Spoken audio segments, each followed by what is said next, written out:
Hello nerds, welcome back to another video. Gabriella here. Today is a good day and it's going to get even better because today I am introducing a new unofficial series here on my channel, which will be called Tea Time with Gabby. And it will be a time where we'll be reflecting on one specific book and talking about in-depth spoilers and all, an in-depth sort of review slash of talk discuss with me of everything that happened in the book. So if you haven't already, click that little subscribe button and that little bell icon so you can be notified of every new video. And let's get into it.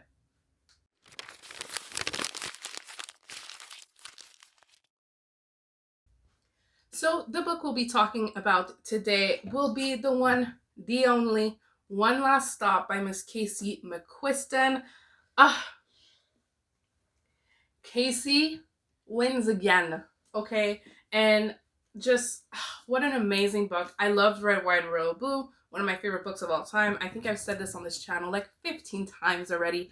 But yeah, I loved Red, White, and Royal Blue. I pre-ordered One Last Stop like a year ago and managed to get it in the mail like pretty much the day after it came out. So it was all very exciting to me and I love this book with all my life. This was obviously a 5-star review and I am excited to make this my first in-depth Tea Time with Gabby review. So please get your little tea out. I have some matcha. It's not very good, to be honest. It's not my best matcha, but we'll do it what we have. Okay, we will do it what we have. And I'm also not a waster, so I'm gonna drink it to completion. But yeah, I won't be holding the book the whole time, but I just I want us to appreciate, first of all, the beautiful illustration, beautiful colors, all the pinks. Yes, we love a sapphic romance. Okay, maybe it was an accident, maybe it wasn't. But yeah. One Last Stop was an incredible book, and I can't wait to dissect it all with you guys. So, as I said in the intro, there will be a lot of spoilers in this. We're going in depth into characters, into plot, and all that. So, if you haven't read the book, pause this, save it and watch later to come back later to and read One Last Stop first, because that's not a book you want to spoil for. You know what I mean? That's a book you want to experience for the first time, you know, in the true way by reading the book. So I'm going to be separating this video sort of in 3 parts. First, it's going to be dissecting the different characters and talking about my favorites slash least favorite characters. Second, we will be talking about the plots, my favorite part about the plots, and how the plot, you know, how do I say, moves forward throughout the story. And the third place, we'll be talking about my favorite quotes. And okay, we got some post-its here. I have some lots and lots and lots of lovely quotes to talk about with you guys. So the first thing are the characters. So the first character is the one, the only, August Landry. And woo, we love her. She is the best. Just, yeah, she's just incredible. I think Casey McQuiston has just an incredible way of describing characters. And I said this in my wrap-up, my June wrap-up after I read this, but just she makes characters so lovable, not only her main characters but her secondary characters as well, and it's just outstanding. I've never read another story where I was so in love with different characters. And if she wanted to start a series and she would just write stories or short stories even about every secondary character in the story, I would eat that shit up. Okay, like the way she writes these people is so incredible. But yeah, August Landry, I freaking love her. She starts out, she's kind of like, she's giving us like Hufflepuff energy when she comes in. But then she turns into more of a Ravenclaw as the story goes on. I don't know if that makes sense to you, if we're vibing, but that is how I feel. So I feel like there's a bit of a cloud of mystery. Even though she's the main character, there's some questions that are unanswered. She moved from the South, so first from Louisiana to Nashville, and then she moves to New York. So she's kind of just like, you know, moving. She's like, I wanted a fresh start, which is like kind of a dream. Like that's very main character behavior, being like, I'm gonna move to New York City and start a new life. Like that is main character energy if I've ever seen it. And just she just takes up this job at this diner. She managed to hustle her way into pretending she was good at waitressing, which she is not. But all around, I thought she was just such a well-rounded character, and I loved her simple mystery that was around her. And I love that we got to uncover more of her as a reader throughout the story, even though she was our main character. I feel like sometimes the main, or like sort of everything about them, is really laid out for everybody to just see and dissect. And that wasn't the case. We got to find out more about her, just as we got to find out more about the love interest, which is Jane Sue. Woo! We love to see it. Woo! What a great love interest. Yes. Also, Asian representation. Yes, thank you. That was amazing. We love an Asian main character or love interest, secondary character, depending on how you see it. Although I would say Jane is as much of a main character as August is, even though things are in August's point of view. I feel like we see so much of Jane throughout the story that she really like sort of competes August in screen time, if you will, throughout the story. But yeah, just an all-around great character. Yeah, so we find out that her name is actually Bu Sue, which is beautiful. We love to see it. And that she just went by Jane as sort of a joke, and it kind of spiraled into this nickname. I also find it interesting because I find like a lot in stories written by Americans that either like first or second generation Asian people will have like American names, which I mean I'm fine with. That's not a problem. But I also find like sometimes like, oh, I changed my name on purpose so the white folks will, you know, understand me. But that's not at all what Bu/Jane wanted at all. It was a joke, and it kind of spiraled into her name, which I think was really interesting, and I think says a lot more about how not only Casey McQuiston, but just how Jane sees herself and sees Asian culture as not sort of a thing to get rid of, but more just as a part of who she is. She's not embarrassed by her name at all or anything like that, even though she forgot her name. But the only reason she remembers the name Jane Sue is actually because it was written inside her jacket all along. So really, it was just a side effect of the situation that she's in. Now, let's get into some of the secondary characters in the story, because like I said, and I've said multiple times, and I will say forever, Casey McQuiston is the queen/king, monarch of secondary characters. And I find they were really great in Red, White, and Royal Blue. I love them. But the connection that all the characters, first and secondary characters, have in this story is so much stronger, I find, and so much more interesting, such a more fun dynamic. So we have Mila, who is just a firecracker of a woman. Can we just talk for a second? When I read the story, I pictured Mila as this fiery Filipina woman. I don't know. That's where my brain went. Okay, like I imagined this tiny Asian woman who don't take no shit. But Casey McQuiston actually posted fan art, or I think she commissioned fan art from this Gib Arts, I think, on Instagram. And a commission for all the like bigger characters in the story, including August and her roommate. And Mila is Black. I mean, I ain't gonna complain for obvious reasons. We love Black representation, and Mila is an icon, so I love to put her in the Black woman category. But it's just so funny that I imagine her completely different. But Mila is just freaking outstanding. I've never seen such chaotic energy personified before. Like, she's literally just chaos. And I don't just mean like energy wise, I mean like actual action wise, like the fires she's always starting. And also, she's just such an intelligent person. Not only does she have, I think, a master's in electrical engineering, but she's just not even like using it that much. Like, she's just like, I'm intelligent, I know it, but like I don't have to show the world that I am. And it's just like, oh, okay, girl, I'm with you on that one. And she's one of those very extroverted persons who will talk to anybody all the time on the streets, which I always admire very much as an introvert myself. I'm just like, I will take notes. Thank you very much. But Mila is actually by far one of my favorite characters of the whole book. I think actually in order, my favorite characters are August, Mila, and then Jane. Don't come for me. Don't come for me. But Mila is just outstanding, and she also gets a lot of screen time, especially when they start going through with their plan to get Jane out of the subway. Next, we've got Nico. Outstanding. And I love how Nico's entire like life and personality and career sort of like shakes August to the core, because August is such a like rational person and she doesn't believe in psychics, and she's been traumatized by her mom hiring psychic after psychic after psychic to hire her to find her, sorry, her brother slash uncle, that like, you know, I just find it funny that she get into this apartment and then of course she's rooming with a psychic and she didn't even know it. I thought that was amazing. Also, we love trans representation. But yeah, Nico is just awesome. I love it. It's just great.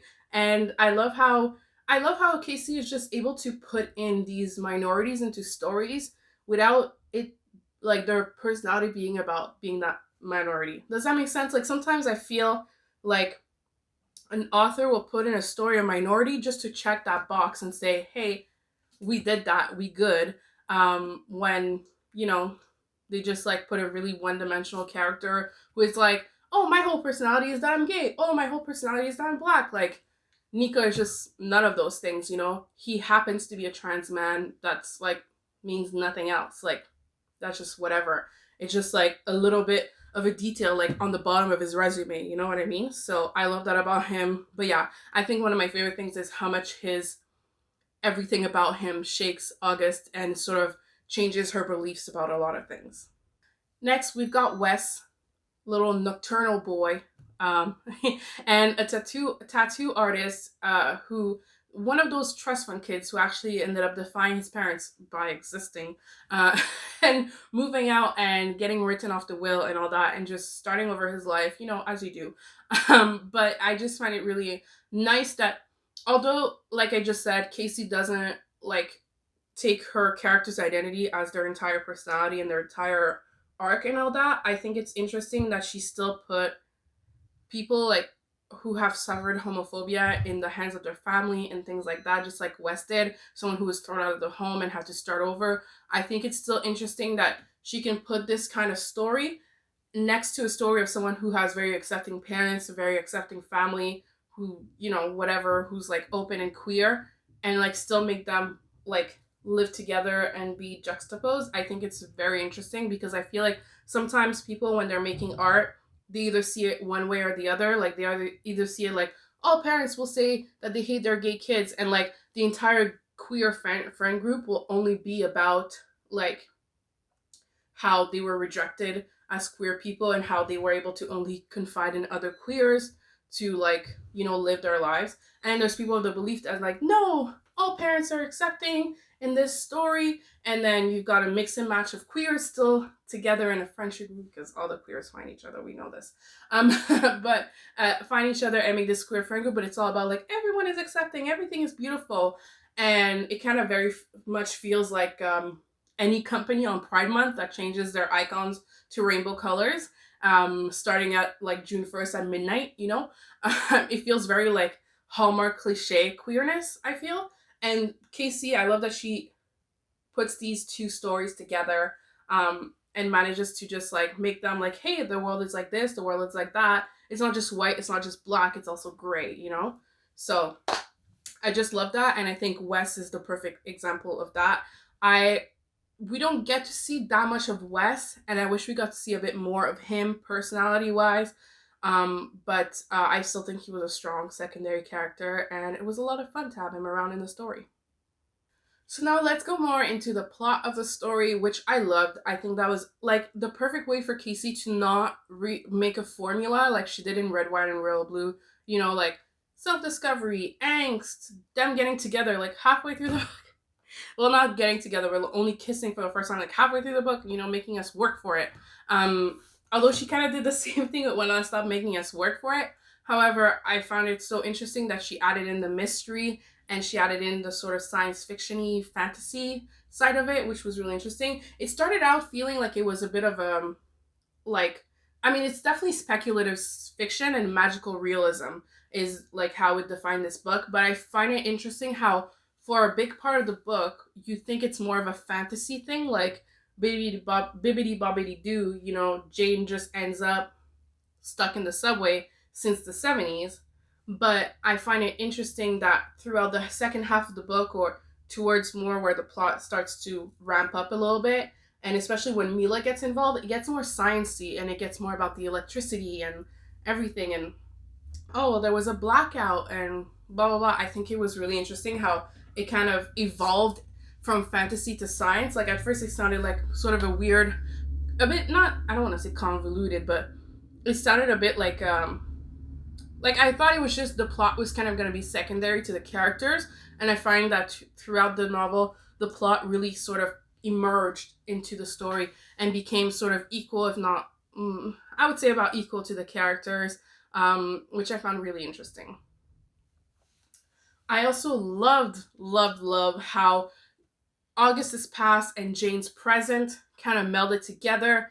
I knew from the beginning that Jane was August's uncle's um, roommate in Louisiana.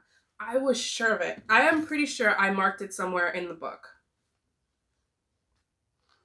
Okay, so I'm reviewing my notes that I made in the book. So if you don't know my sort of annotating style, is I put a post-it every 50 pages and I write my thoughts about what's in the books, what like my thoughts on what has happened, my theories, and what's coming for the future in the book.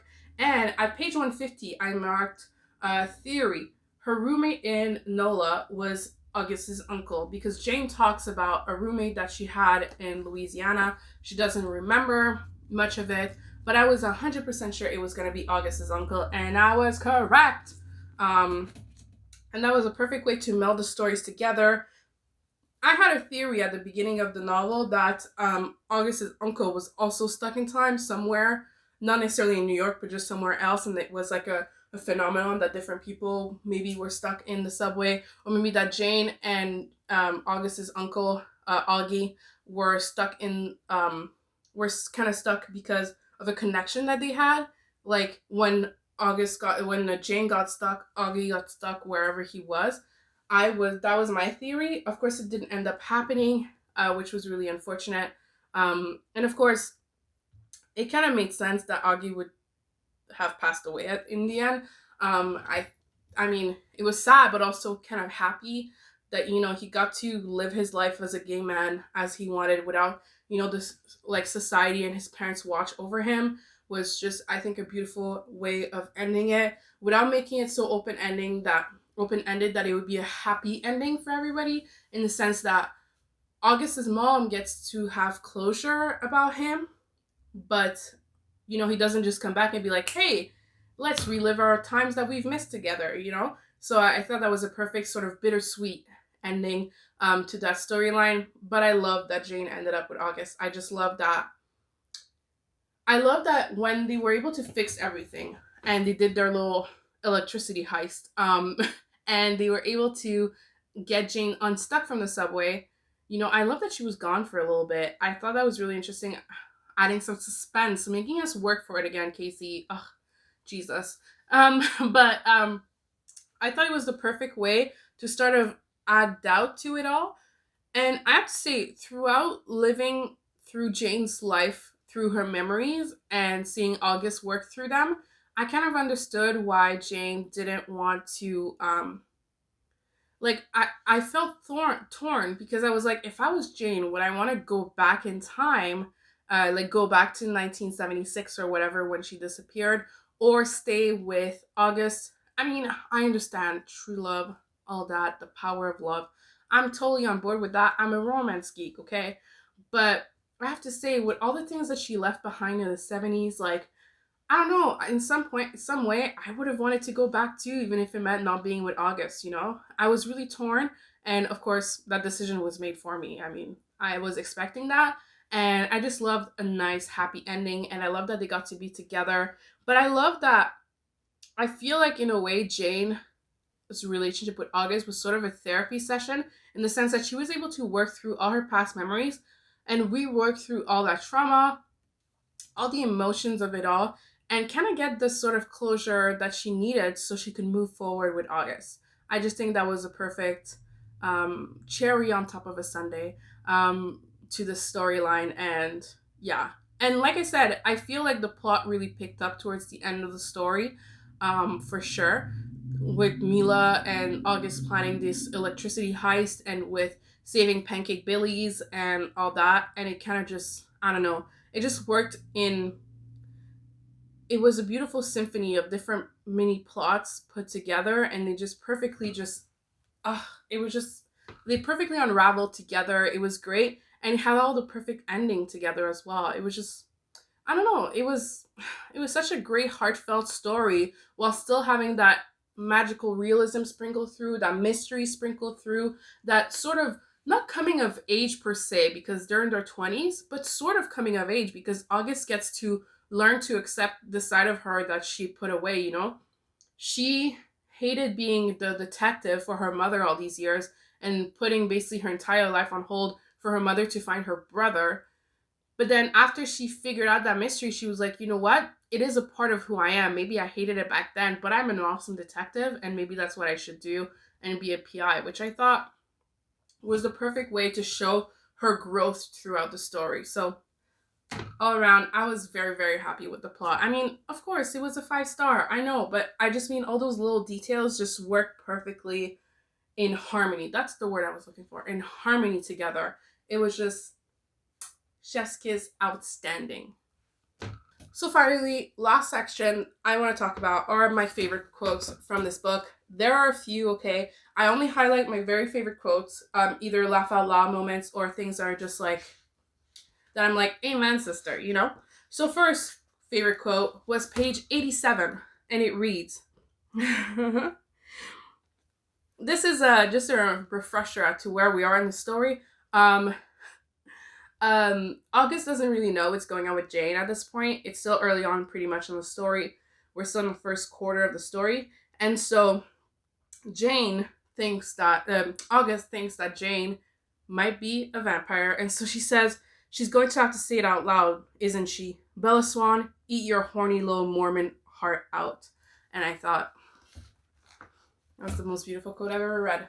Most beautiful quote I've ever read. And also it is extra funny because I'm on Twilight TikTok and it's just perfect. That's just amazing.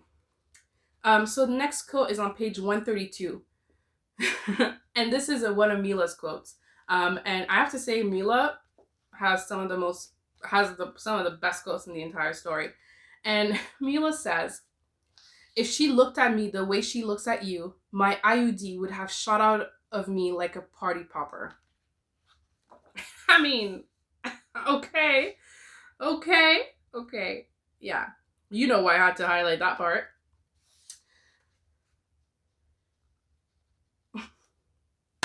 Yes. So this is August talking about Jane. And I think she's talking to Mila as well. Yeah, she's talking to Mila, and Mila says, is it Mila or Mila? I never figured that out, but I'm calling her Mila. I've been calling her Mila in my head the whole time, and I realize it's Myla, so technically it should be Mila. I don't care. So it's, and how do you feel when you look at Jane, when you talk to her, when you touch her?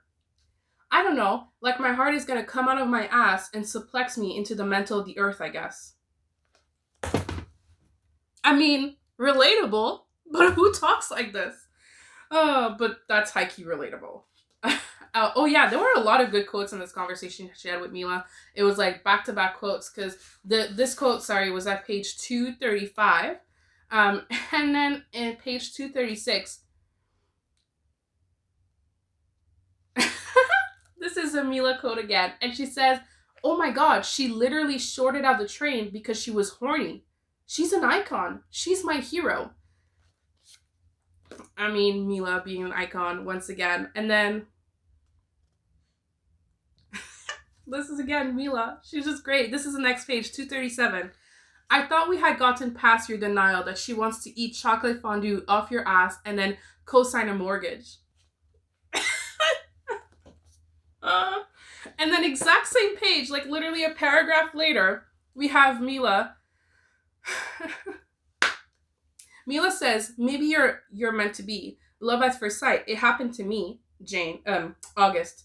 I don't accept that as a hypothesis. Mila, that's because you're a Virgo. August, I thought you said virginity was a construct. Mila, a Virgo, you fucking Virgo nightmare.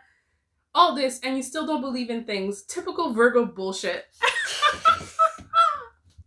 Calling out Virgos everywhere. And that just fucking killed me because it's so fucking accurate. And just, I thought you said virginity was a construct. Oh, Virgo, you fucking Virgo nightmare. Just, like, come on. That was so fucking amazing. Oh, we love astrology bitches here. Oh, gosh. Now we move forward to page 315. Yes, okay, so this is a stupid, random homophobe on the subway, casual subway homophobe things. And he says, "You done?" He says, "It's the fucking subway, not the fucking notebook. Wanna get us all fucking stuck here for an hour while they scrape a couple lesbians off the fucking tracks?" August, I'm actually bisexual. I mean, only a bisexual would be worried about bi-erasure in this moment. Because at this moment, if you guys don't remember, page 315, August and Jane are jumping through, like, between the subway wagons. So he's actually saying, like, yeah, don't die, but also, like, in sort of a dick way. And she's thinking about bi-erasure. And this time of all times. Oh, gosh. Fucking love it.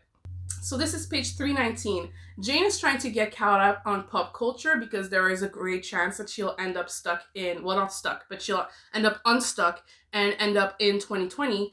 And so August has sort of made a list of things that she needs to know to be, like, part of the world, pop culture wise. It gives me very much Captain America and Winter Soldier vibes. And this one was just funny for the stupidest reason. But August says, "All right, sit down. I'll tell you about the Fast and Furious franchise. That'll be a good hour." And just the chaoticness that is Fast and Furious, and considering Fast and Furious 9 just came out, and they go to space of all fucking places.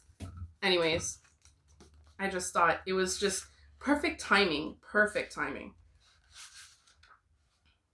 Okay, next quote, page 327. So Mila says, "Yeah, so in retrospect, maybe not my finest moment. The Libra jumped out. In my defense, though, he, like, high-key sucked. Way too into himself." And she's talking about her ex, Gabe, which is... I didn't even talk about Gabe when I was talking about the different characters, because he's a Gabe. And he reminds me exactly of Gabe from The Office. He is the exact same person. I refuse to imagine him otherwise. I just imagine a Gabe from The Office who vapes. But this quote is especially funny because Mila and her astrology, fucking love that. The Libra jumped out. Just, gosh. Because if you don't remember, Mila left Gabe the second she saw Nico for the first time. It was just like, ciao, bitch. And just went for Nico. And they all worked together. So that was... Well, Mila worked with Gabe. So that was all fun.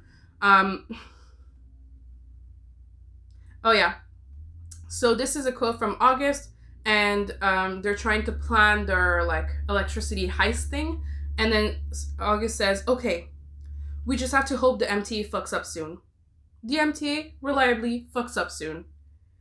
"Hell yes," August texts back. "My night is fucked," Wes responded, "but go off, I guess." Because Wes is the one who told August that the queue was down. Yeah, his night was fucked, but August was very happy, and I just think it's just very reliable. I just think those characters are so real to me. Like, I feel like some of these conversations I would have with my friends as well. This one was just a cute quote, and it's August. Well, it's like the narrator saying this. But what's crazy is she finally understands it all. Love, the whole shape of it, what it means to touch someone like this and want to have a life with them at the same time.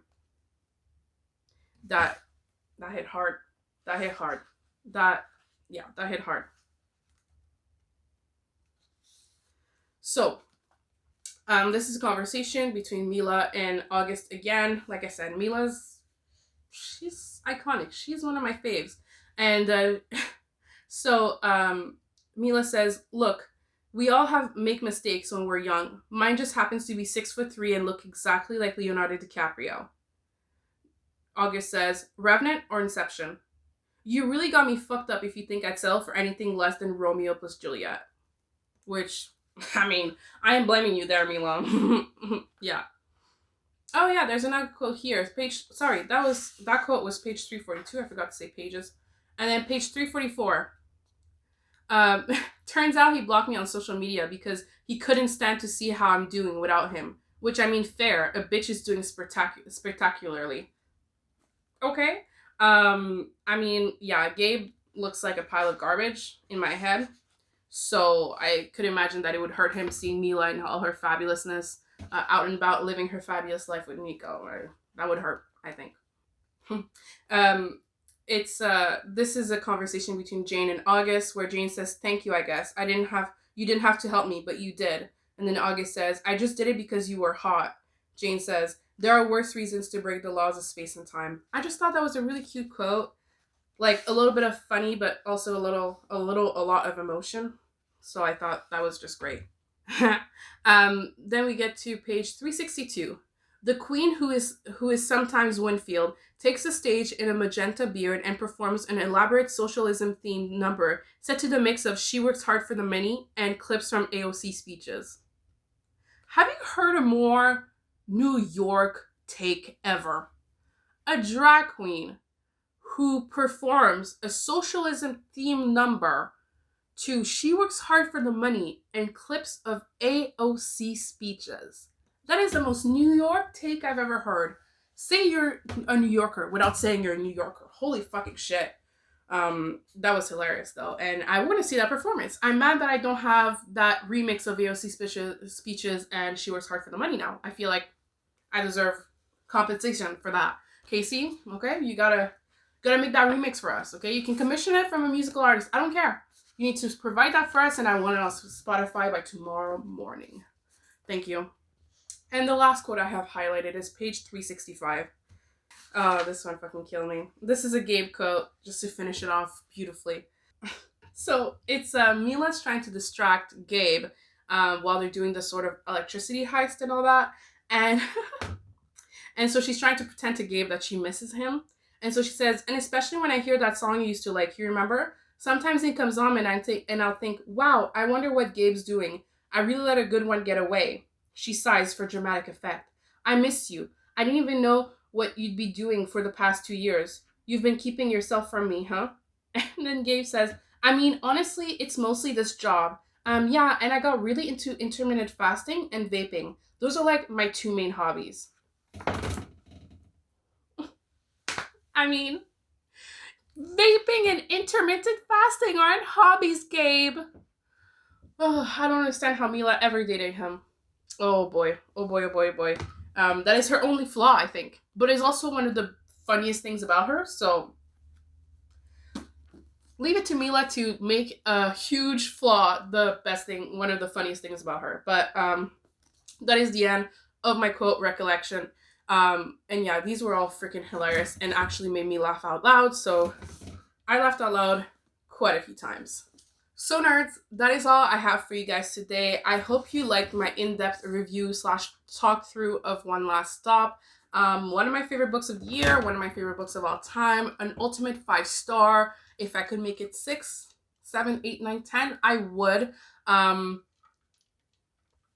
That was just awesome. So thank you for joining me in Tea Time with Gabby, this new series. If you liked it, please leave a thumbs up down below because I really enjoyed it and I'll keep doing it. About like some of my favorite books that I read every month. I think that would be a really fun official series to do. But of course, if you liked it, leave a thumbs up down below. If you haven't already, subscribe, click that little bell icon so you can be notified of every new video and so you can join the nerd gang, okay? And of course, if you watch the video all the way to the end, if you're here right now, thank you. And also leave down below pancakes emojis. And if you read One Last Stop like you're supposed to before watching this video, you understand why pancakes are relevant, okay? So leave a pancakes. Oh my god, imagine a emoji of a Sue special. Sorry, that was a whole nother thing. But yes, leave pancake emojis down below. And as always, all my social medias are down below. It's always at GabysPages, always spelled the same. And as well as ways to support my channel, my Amazon wish list, my Ko-fi for donations, my book outlet, and my TubeBuddy referral codes. And of course, there will be an affiliate link to the beautiful One Last Stop over on Amazon. And if you purchase this book using this code, I get a little bit of money at no extra price to you, which is always fun. But thank you so much, and I can't wait to see you in another video. Bye-bye.